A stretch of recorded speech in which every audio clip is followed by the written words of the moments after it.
Hello everyone, it's MCFI here. I was just taking a nice little flight with the T-6 in ORBX Southern Alaska as I picked this up at the end of the sail.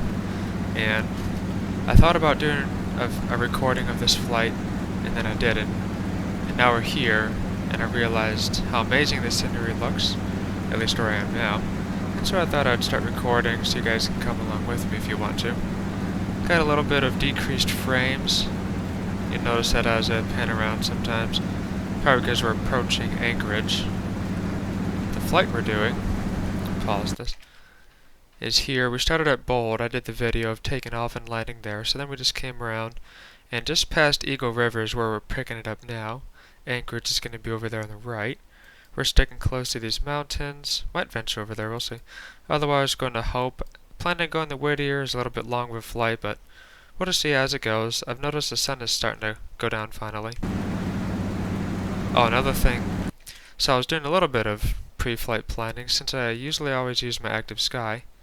You notice most of these airports say weather cam, WX is weather cam, instead of having an AWOS or an ASOS or anything like that.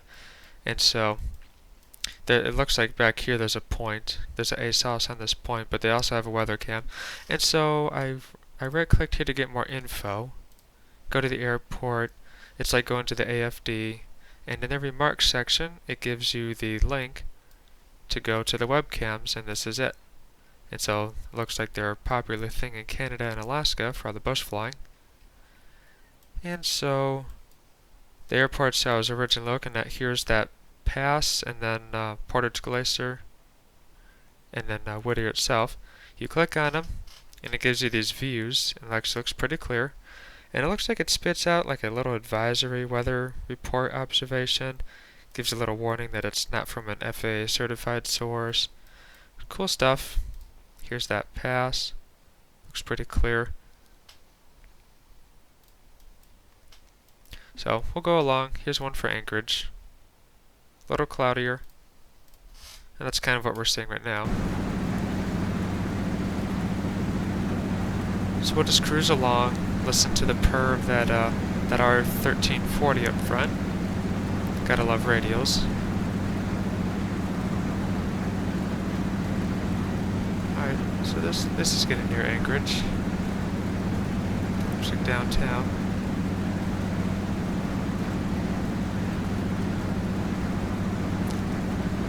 Got three major airports in view, one on the right, one here in the center, one out there in the distance.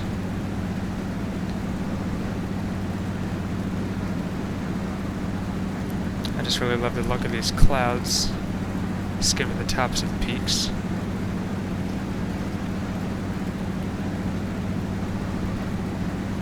So it looks like we got, this is Elmendorf Air Force Base, the one on the right, the one in the middle is Merrill, and this one is Anchorage International.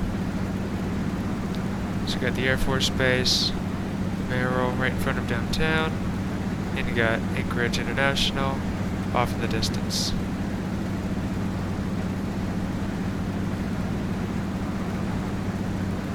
A little turbulent. Let's just cheat and look at the winds. Winds aloft are 190, 179 at 7. So south is right in front of us. The winds, we have a headwind right now, according to the sim. Just a little bumpy. I'm starting to peek into the clouds here. Just descend down. Definitely don't want to get into an IMC situation when you're near terrain like this. Let's check the outside air temperature. So on the T-6 on the right, you click this from carb mixture to free air. Zoom in. And it looks like we're at 10. About 12 Celsius. So not quite freezing temperatures. So we're not in any danger of icing right now. Carb icing is always an issue, but that can be an issue up to even 70 degrees Fahrenheit if you have enough humidity. Got bumped around quite a bit. Another little airstrip over there. Haven't flown too much in the southern Alaska scenery. Really got to find the right spots, I guess. Just seems really barren, which is true to life. A lot of the airports, if you look at the chart, a lot of the airports are just clustered together, and so you have lots and lots of open space, lots of mountains in the southern Alaska scenery. And so I've already got FTX Global and Vector, and so I went ahead and picked up the open land class for Alaska, Canada, as I intend to get it for United States. And so during the sale, I picked it up for $10 US dollars, and then I think it'll be like another $15 to get the open land class for United States, Mexico.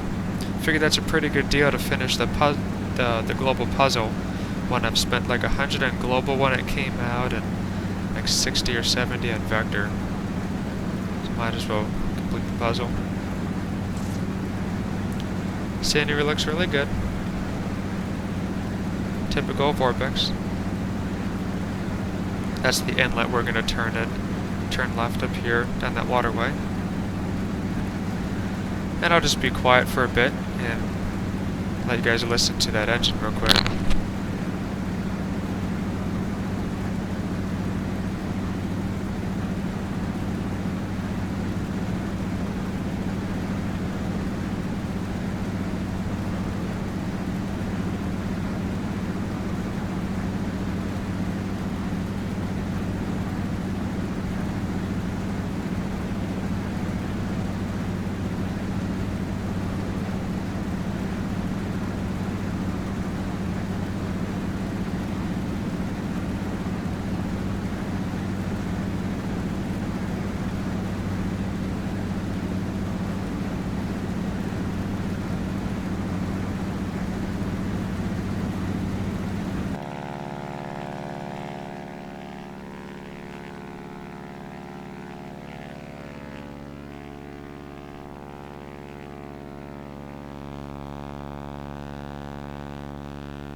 Haven't done too many or any really instructional videos using the T-6 or any of the other warbirds, mainly because I just don't have any real-world experience.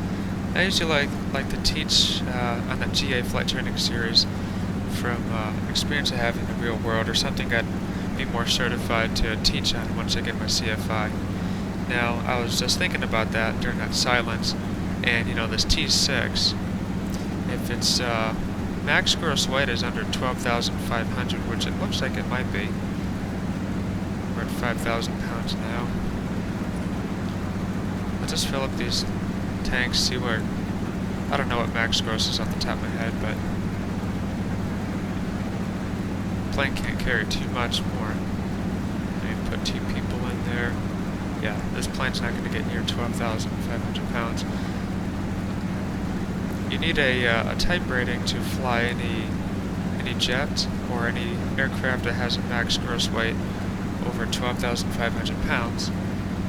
So that's not going to be required for the T-6. So then that just leaves tailwheel endorsement, which I have, and then high performance for anything over 200 horsepower, which I have, and same with complex. The wing flaps, retractable gear, and constant speed prop.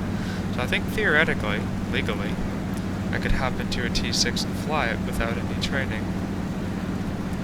And so that's a perfect example of why it's always good to get checked out an aircraft you're unfamiliar with, because it's another example of why just because it's legal, it's not safe. Look at this scenery coming into this inlet. There's mountains out there, the lighting.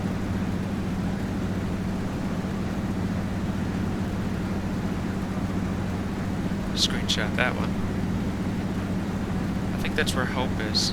That airport over there. The airport or the road? Looks like a sloping runway. Might press on. Around the bend. Yeah, I think that's Hope. Keep going, let's go flying here.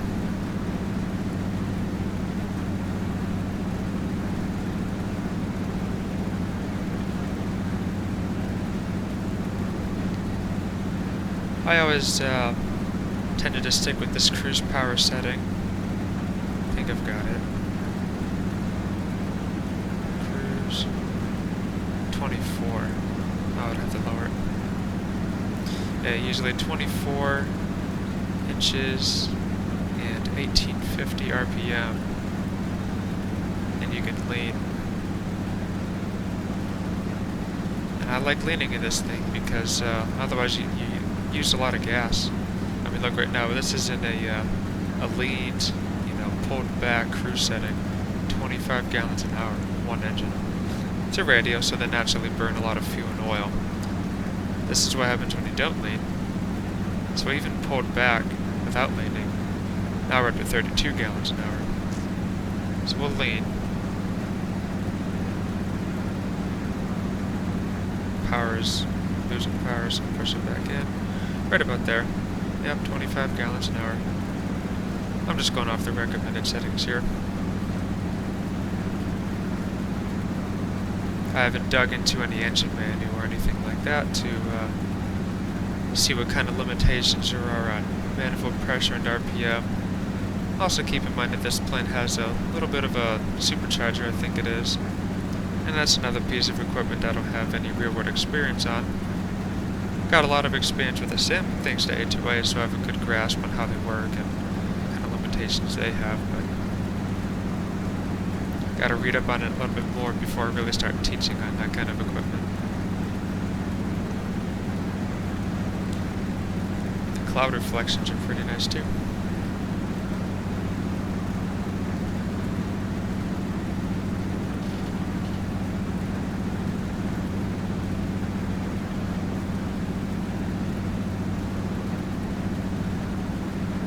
Pretty good day for flying in Alaska.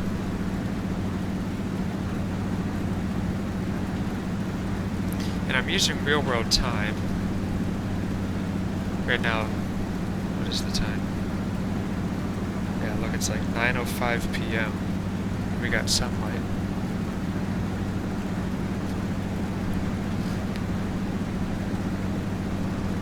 Here in California, it's almost pitch black. I think we're just nearing the end of civil twilight. I think sunset is like 8:30, so wonder if this is getting into a period of time where Alaska's going to start having a lot more daylight. See some of the snow-capped mountains out there.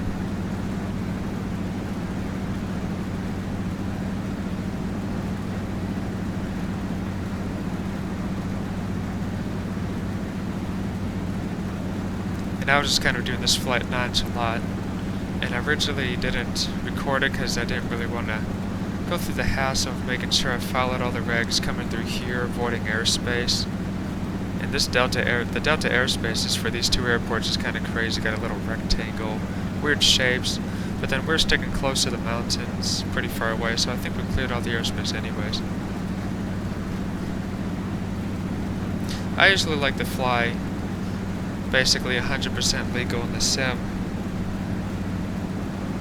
Use real world weather, and I use current date and time, unless it gets into nighttime. I don't usually do night flights, especially in FSX Prepared, because I've installed X-Plane and flown that a handful of times, and anyone who's seen X-Plane at night knows that X-Plane has the night environment stolen. It's done. They win. And so when I fly at night, I'm prepared. It's like, I could be flying at night in an X-plane. But then we don't have A2A, ORBX, and active sky. Although X-plane is finally getting a lot of better add-ons. The IXEG 737, they got their SkyMax Pro 3 with, they need to get the real-world weather connect or something like that. PMDG DC-6 is pretty cool. But I was watching some videos, and I still kind of feel like it's very comparable to the A2A Stratocruiser. If we just had some updated textures, I think the A2A would be ahead of it. I don't know. Just goes to show you how good of company A2A is and quality of the work.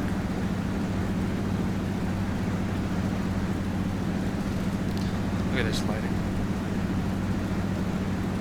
Love the cockpit shadows I'm prepared. This is version 3.2 still. I know 3.3 came out, but I usually like to wait at least until the add-ons are all capable, which it sounds like most of them are already. Some people reported a little bit of performance upgrade, so I don't know if I want to go through the hassle. There's the golden lighting back there. Yes. That's pretty cool.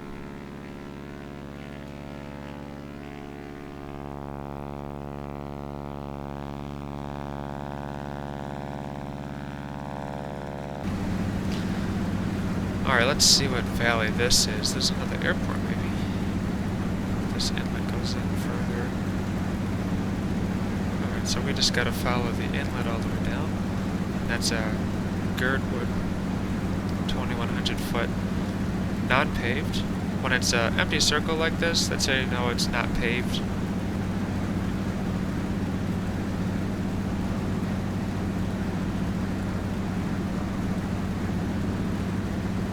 See, I think that's the runway right there. Dirt runway along this little river. It's a nice spot.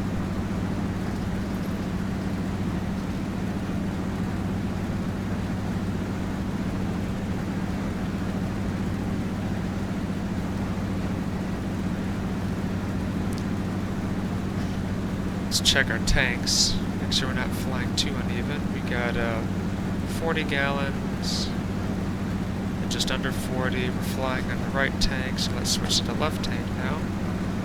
Just like on the Pipers, I assume it's the same.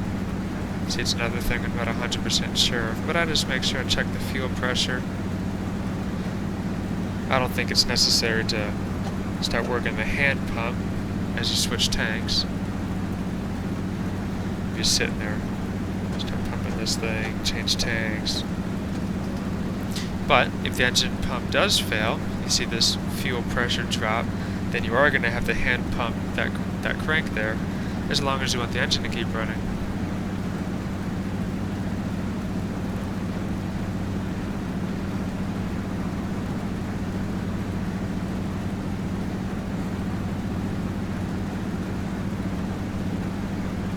I can just listen to the sound of these radios purring all day long.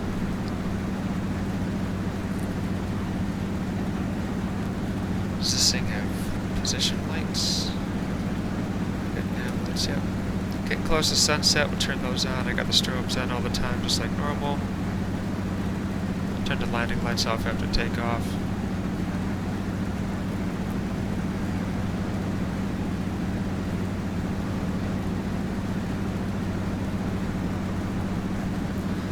The landing lights are pretty visible in the daytime, so we use those for takeoff and landing, and anytime we're near busy areas, I'll turn those on. It's not required, but it's good for visibility. And then at nighttime, you know, we don't normally keep this on all the time, just so you don't burn out the bulbs, but at nighttime especially, you know, if you got traffic nearby, then we'll turn them on so they can see you better.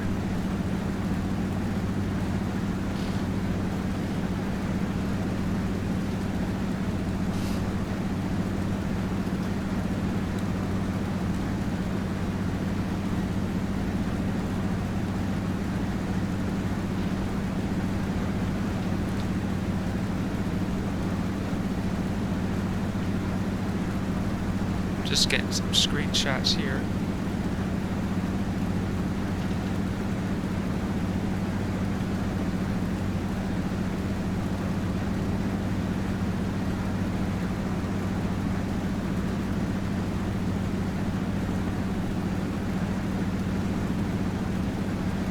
Talk about a forking road. Always makes you know which way to go in these valleys, especially if you don't have a high-performance airplane to really power out of a canyon if you reach a dead-end canyon. Looks like a cool little lake down there.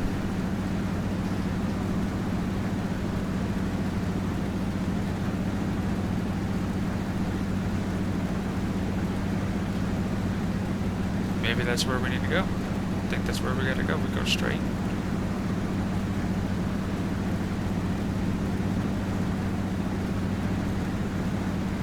Got a river that goes left, glacier.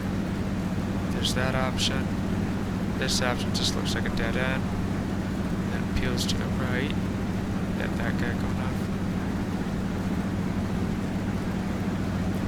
There's one that goes left, I guess. That's the dead end route. There's that other road. There's the river going. Yep, just go straight. We have to get over this glacier. So we'll get to the lake and we'll turn left. You should see the water on the other side that's in between the mist. Cool. And we get about 140 miles an hour indicated with 24 inches, 1850 RPM, cleaned out. It's a nice cruise speed. I was taking part in a live stream with Lewis from A2A, and he was flying the Comanche, and Comanche's pretty fast, you know, cruising at 160, 170 miles an hour indicated. And so you can see I gotta push this plane to get there. I was doing like 30, 32 inches and 2100 RPM. Red line's at 22. Looks like 2250 is the red line. Pretty low RPM for a red line.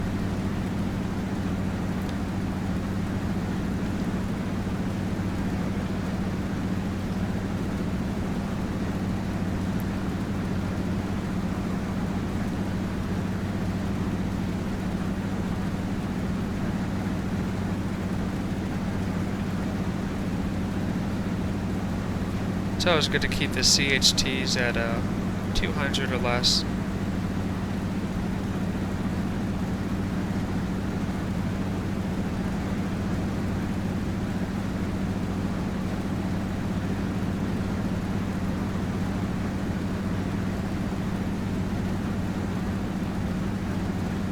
There was a good, I don't know if it's a manual, because I think it covered a lot of engines, but there's a good document posted on A2A forums covering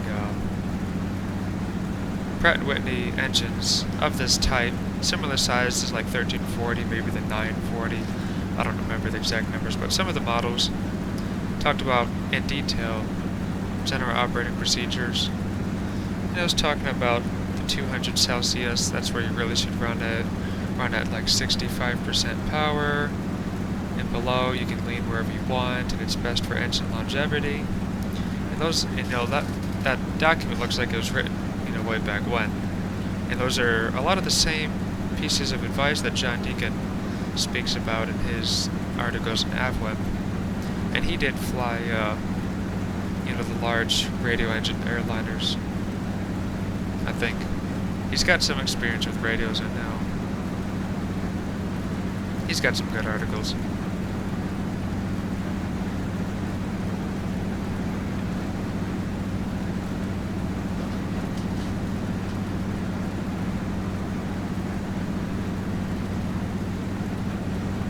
There's that water.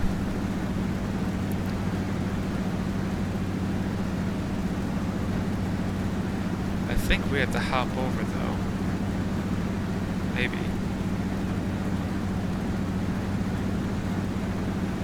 No? No? I think that's it.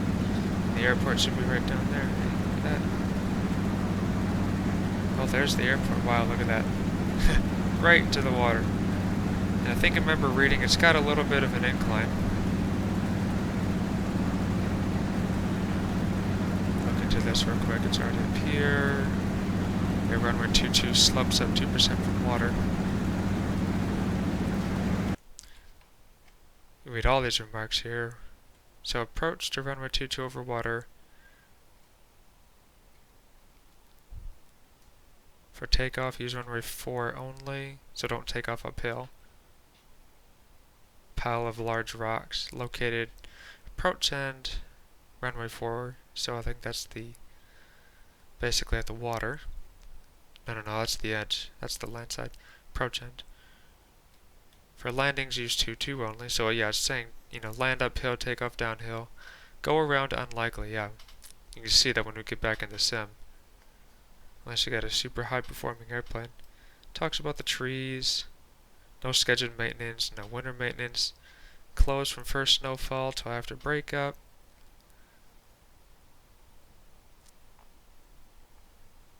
Runway condition not monitored. Recommend visual inspection prior to landing. That's always a popular bush flying tip. Birds on and vicinity of airport. So, it's always good to read the remarks of any airport you go to, even popular ones, because there could always be some quirks. But yeah, especially up here in the bush. So we gotta get down. Let's we'll just go straight to idle. The manual even states going to idle. Okay, we're gonna do idle above stall horn. Normally I just do bottom of the green arc to keep some power running so that the engine stays a little bit warm. But the ultimate thing is just watching the CHTs, and the manual just said make sure you maintain at least 100 degrees Celsius cylinder head temperature in the descent. So, you know, descend to idle, and then we'll clear the engine a bit. You know, smoothly advance to the 25 inches and back.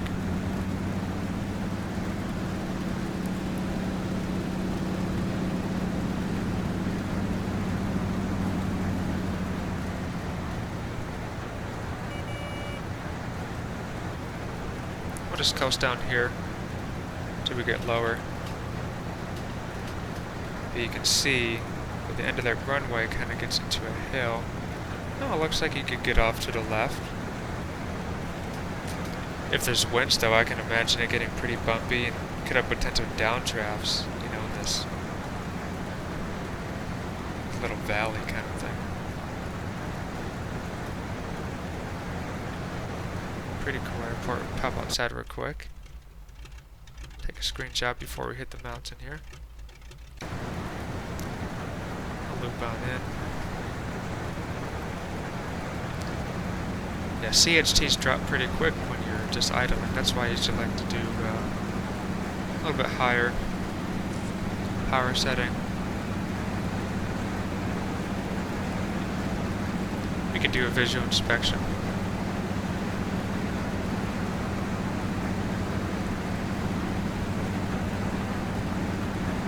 What if this is a stop on a cruise?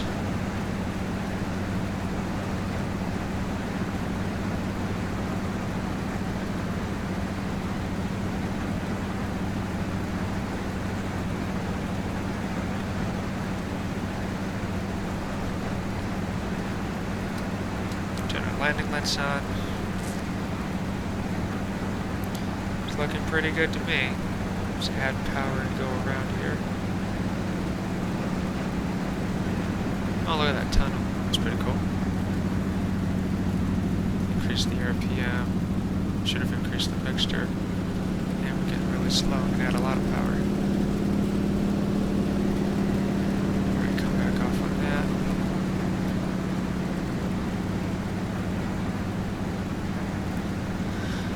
Alright, let's set up for an approach. Runway 22 uphill.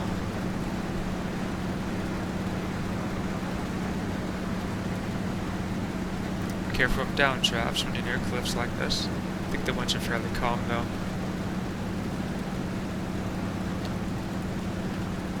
Alright, I think this is a good speed for the gear. There goes the gear. Look at that. gear confirmation in the wings. We get green lights. We get the physical indicators down here. I like it. Alright, let's turn. I'll put about half flaps, 20 degrees or so. Alright, mixture rich. Let's just do gums. We got gas. We'll be good on whatever tank we're in now. Left tank. Undercarriage is down. Mixture's rich. Prop we set for 2,000 in this plane. Seatbelt switches. Got our landing lights on. There's no fuel pump to turn on or anything. Alright. Let's add a little bit of power so we can maintain altitude for a second. Pretty cool little airport to come into.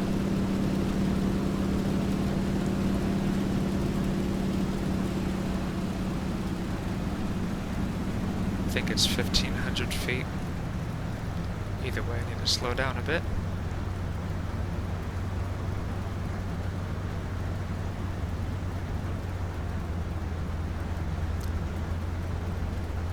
Let's go full flaps. Neutralize the switch.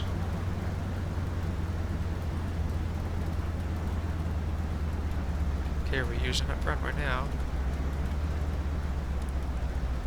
A little bit of right rudder. Okay, let's get the brakes on, flaps up. Maximum braking now, because I used up all that runway. Trees. A little bit of a ground loop at the end. That's alright, we went too fast. I just pushed the stick forward to do that so it unlocks that tail wheel.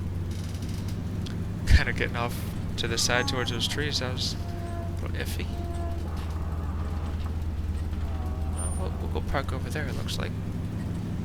So we got some power. Okay, now lean the mixture.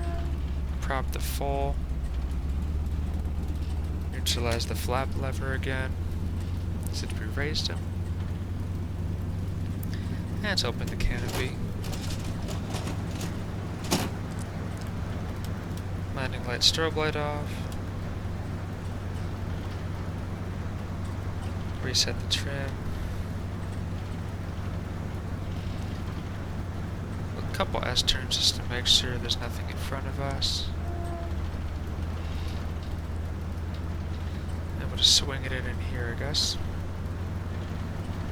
Stick forward, spin it around.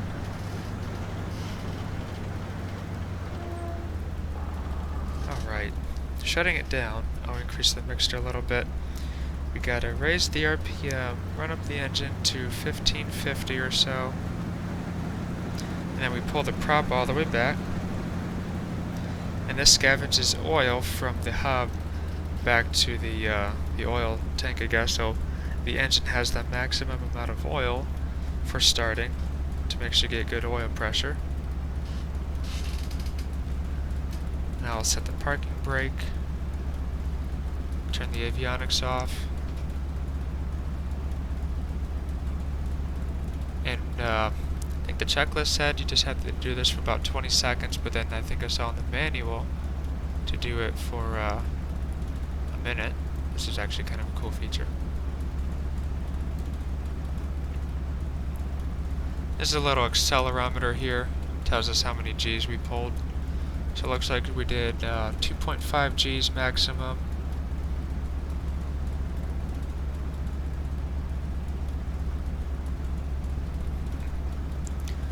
Too bad. Alright, we'll go ahead and pull the mixture here. Actually, we'll do the mag check real quick. That makes sure we know that the magnetos are grounding.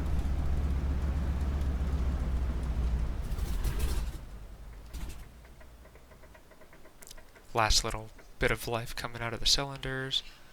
Throttle to idle. Magnetos off. Fuel off, so left to right we got fuel. Throttle quadrant. Magnetos. Get our control lock in there. Battery off. Rest of the switches off. Take out the headset. That didn't really work. And we'll get out here and secure the airplane. We'll put the pitot cover on down here. The oil clean kit. This allows oil to drain out of the bottom cylinders so that when we start, before we start, we pull the prop through like 4 to 9 times. I always forget. And so pulling it through, it's going to move the cylinders, the pistons up and down. And if it stops moving, if you can't move the prop, then that means you got oil pooled up in these bottom cylinders, and oil doesn't compress. And so you got to have this clean kit on for a while to let the oil drain out. So you just leave that on overnight. Okay, we put the wheel chocks down, and the tie downs there. And there you have it. So that was a cool flight. Thanks for joining me, and we'll see you in the next video.